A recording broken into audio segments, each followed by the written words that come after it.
ప్రపంచ దేశాల్లో అత్యధిక తలసరి ఆదాయం సంపాదించేది తెలుగు వాళ్లేనని చెప్పడానికి గర్వపడుతున్నానని అన్నారు సీఎం చంద్రబాబు.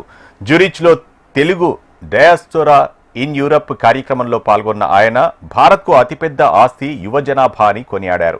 2028 నాటికి భారత్ మూడో అతిపెద్ద ఆర్థిక వ్యవస్థగా ఎదుగుతుందని జోస్యం చెప్పారు. ఇక 2047 నాటికి ప్రపంచంలోనే నెంబర్ 1 కమ్యూనిటీగా తెలుగు వాళ్లు ఉండాలనేది తన కోరిక అన్నారు సీఎం చంద్రబాబు. ఇప్పటికి మనం 4th లార్జెస్ట్ ఎకానమీకి వచ్చాం. మొన్నే ఇప్పుడిప్పుడే జపాన్ క్రాస్ చేశాం. తొందరలో జర్మనీని క్రాస్ చేయబోతున్నాం. 2028కి భారతదేశం 3rd లార్జెస్ట్ ఎకానమీగా ఉంటుంది.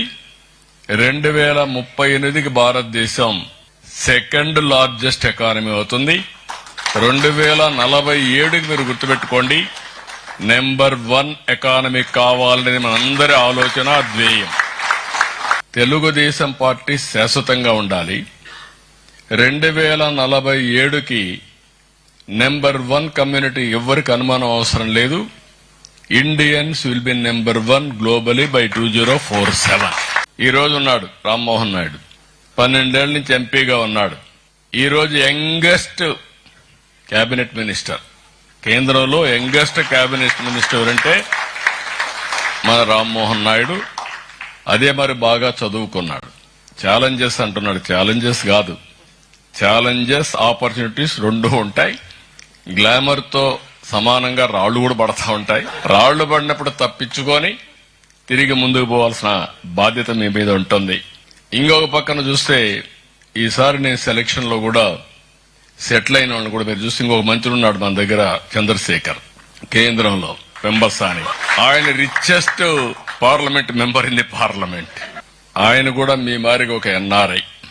నేను ఇచ్చిన పాలసీ అందిపుచ్చుకొని అమెరికాకు పోయి, అమెరికాలో గుంటూరు మిర్చది, అమెరికాకి వెళ్లి అమెరికాలో ఒక ఐటీ కంపెనీ పెట్టి హెల్త్ లో ఈ రోజు 1 of the richest parliament member అయ్యారు. ఈ రోజు ప్రపంచంలో ఏ దేశానికి పోయినా ఆ దేశంలో హైయెస్ట్ పర్ క్యాపిటా ఇన్కమ్ ఎవరంటే దానికి చిరునామా ఇండియన్స్. అందులో 30% తెలుగు వాళ్ళు ఉండడం నేను గర్వపడుతున్నాను.